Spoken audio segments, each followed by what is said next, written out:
இயேசு கிறிஸ்துவின் இனிதான நாமத்தில் இன்றைய ஆவிக்குரிய சிந்தனைக்கு உங்களை அன்புடன் வரவேற்கின்றோம். இப்போதும் ஒரு பாடலுக்கு பின்பு உங்கள் சிந்தையை தெளிவிக்கும் ஆவிக்குரிய செய்தியை கேட்கலாம்.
ஆண்டவர் இரட்சகருமாக இயேசுவின் இனிதான நாமத்தினால் உங்களை வாழ்த்துகிறேன். நம்முடைய ஆவிக்குரிய சிந்தனைக்காக கொலோசியருக்கு எழுதின நிருபம் 2ஆம் அதிகாரம் 14-15 வசனங்களை நான் வாசிக்கிறேன்.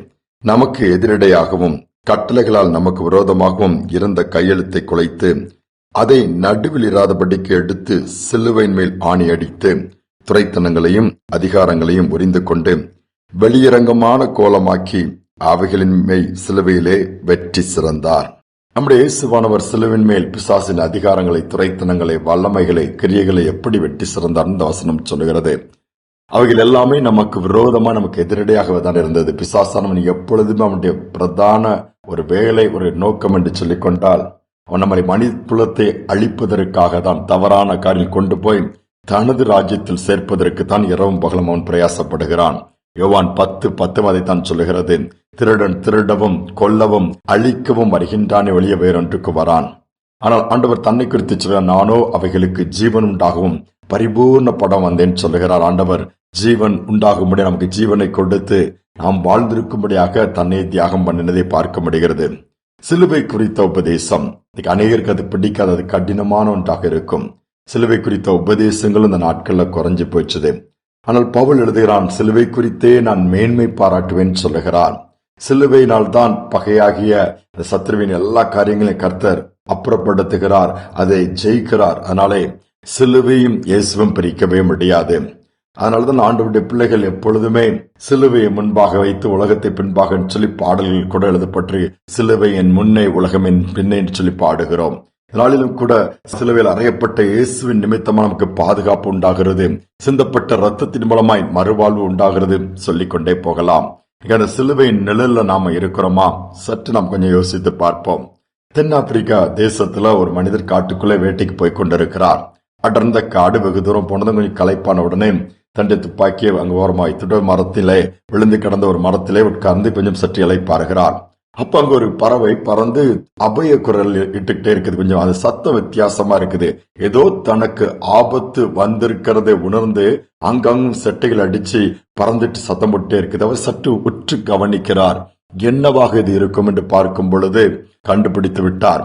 அந்த பறவையின் கூடு அந்த மரத்தின் கிளையில இருக்கிறது. அதில் குஞ்சுகளும் தாய்ப்பறவையும் அதன் மேல் உட்கார்ந்து இருக்கிறது. அதை சாப்பிடுவதற்காக அந்த குஞ்சுகளை எடுத்து உணவாக உட்கொள்ள ஒரு விஷப்பாம்பு அந்த மரத்தின் மேல் ஏறுகிறதை அந்த ஆண் பறவை பார்த்தவுடனே அதுதான் சுற்றி சுற்றி பறந்து கத்திக்கொண்டு அந்த அபய குரல் எழுப்புகிறது. யார் காப்பாற்ற வருவா? ஒருவரும் அங்கு கிடையாதே. வேட்டைக்கு போன மனிதனும் பார்த்து கொண்டே இருக்கிறார். திடீரென்று அந்த பறவை கத்திக்கொண்ட சத்தத்தை நிப்பாட்டி வேகமாய் பறந்து போனது. கொஞ்ச தூரம் எங்க போனது தெரியவில்லை. கொஞ்ச நேரத்துல துரிதமா அதன் வாயிலே ஒரு செடியை கட் பண்ணி கொண்டு வந்து போய் அந்த தன்னுடைய கூட்டின் மேல் கொண்டு போட்டது.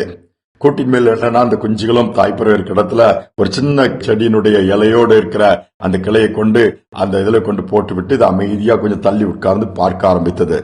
இந்த பாம்பு அந்த கூட்டை நோக்கி நகர்ந்து கூட்டு பக்கத்துல போயிடுச்சுது. கூட்டு பக்கத்துல போன உடனே அதை சாப்பிடலாம் அந்த குஞ்சுகளைன்னு சொல்லி போச்சு. ஆனா என்ன நடந்தது? அப்படியே வேகமா திரும்பி அந்த மரத்தை விட்டு இறங்கி தூரமா ஓடி போயிடுச்சுது. இந்த மனிதருக்கு ஒரே ஆச்சரியமாக இருக்கிறது.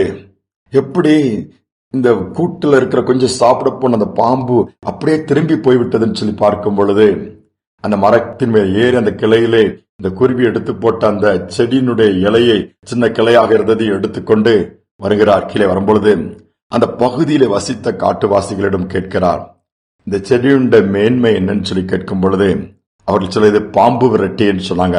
இந்த செடியை பார்த்தா, இதனுடைய ஸ்மெல்ல பார்த்தா பாம்பு கிட்டேவே வராது, இதற்கு பயப்படும், தூரமாய் ஓடி போய்விடும். பாருங்கள், அந்த அற்பமான பறவைக்கு கூட தன்னுடைய குஞ்சுகளை காப்பாற்றுவதற்கு ஒரு சின்ன செடியும் அதனுடைய இலையும் தெரிகிறது. அது நிமித்தமாக காப்பாற்றி அந்த சூழ்நிலையை மாற்றிவிட்டது. அதற்கு எதிரியாகி அந்த பாம்பை துரத்திருச்சது. யோசித்து பாருங்க. இன்னைக்கு நாம் அநேக நேரம் நாம் அதை யோசிக்க மாட்டோம். பாதுகாப்பற்ற உலகத்துல வாழ்றோம். எப்ப எங்க என்ன நடக்கும்னு சொல்ல முடியல. பலவித தாக்குதல்களை டெய்லி நாம ஒவ்வொரு நாளும் சந்திக்கிறோம். ஆனால் சிலுவை நிழல் உண்டே. இந்த சிலுவை நமக்கு பாதுகாப்பை கொடுக்கும்படியாய் சிலுவையில வெற்றி சிறந்த இயேசு உண்டே. அவரை நோக்கி பார்க்கிறோமா? அந்த நமக்காக வெற்றி சிறந்த இயேசுவை நோக்கி பார்க்கும் பொழுது நிச்சயமாகவே நமக்கு அடைக்கலம் உண்டு, பாதுகாப்பு உண்டு. அவரே நமக்கு அரணாக இருந்து நடத்துவார். எப்படிப்பட்ட பிசாசின் கிரியைகளாலும் ஜெயிக்க முடியும். பிசாசுகளையும் எல்லா விரோதமான காரியங்களையும் அப்புறப்படுத்த முடியும். கர்த்தர் நம்மை பாதுகாத்து நடத்துவார். உன்னதமான தேவன் நோக்கி பார்ப்போமா? ஜெபிப்போம். எங்கள் அன்பின் தகப்பனே, கல்வாரி சிலுவையில் எங்களுக்காக மே பலியாய் கொடுத்தீர். அதில் சிந்தப்பட்ட ரத்தத்தினால் எங்களை மீட்டெடுத்து, அதோடு மட்டுமல்ல, ரத்தம் எங்கள் பாவங்களை கழுவுகிறது, எங்களை பரிசுத்தமாக்குகிறது, எங்களை பாதுகாக்கிறது, அன்னுதினம் எங்களை நடத்துகிறதப்பா. இம்மால் படைக்கப்பட்ட பறவைகளுக்கு இவ்வளவு ஞானமாய் காரியங்களை செய்ய முடியும் என்று சொன்னால், நாங்களும் அநேக நேரம் சிலுவை குறித்த உபதேசத்தை மறந்து விடுகிறோம். சிலுவையின் மேன்மையை நாங்கள் அப்படியே புறக்கணித்து விடுகிறோம். அப்படியல்ல, நீர் எங்களுக்காக சிலுவையிலே வெற்றி சிறந்ததை இந்த நாளில் நினைவு கூர்ந்து எல்லாவற்றிலும் நாங்களும் ஜெயிக்கிறவர்களாய் மாற்றிக் கொடுப்பீராக. தாழ்த்தி ஒப்புக் கொடுக்கிற துதியான மகிமையை ஏற்றுக்கொள்ளும். இயேசுவின் நாமத்தில் பிதாவே, ஆமேன், ஆமேன். சிலுவையில இயேசுவான நமக்காய் வெற்றி சிறந்திருக்கிறார். அதே வெற்றியை, அதே ஜெயத்தை இன்று நமக்கும் கொடுப்பார். இந்த சிந்தனையோடு இந்த நாளை தொடருவோம். மீண்டுமாய் நாளை தினம் சந்திப்போம். வேதனை, நெருக்கம், இன்னல்கள், இடர்கள் எதுவும் பிரிக்காது.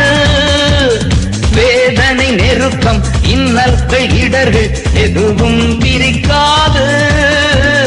வெற்றி வேந்தன் என் இயேசுவின் அன்பால் முற்றிலும் ஜெயம் பெறுவே. வெற்றி வேந்தன் என் இயேசுவின் அன்பால் முற்றிலும் ஜெயம் பெறுவே. நிகழ்கின்ற காலமோ வருகின்ற காலமோ, நிகழ்கின்ற காலமோ வருகின்ற காலமோ, வாழ்வோ சாவோ வல்ல தூதரோ இருக்கவே முடியாது. வாழ்வோ சாவோ வல்ல தூதரோ இருக்கவே முடியாது. இயேசுவின் பின்னால் நான் செல்வேன், திரும்பி பார்க்க மாட்டேன், திரும்பி பார்க்க மாட்டேன்.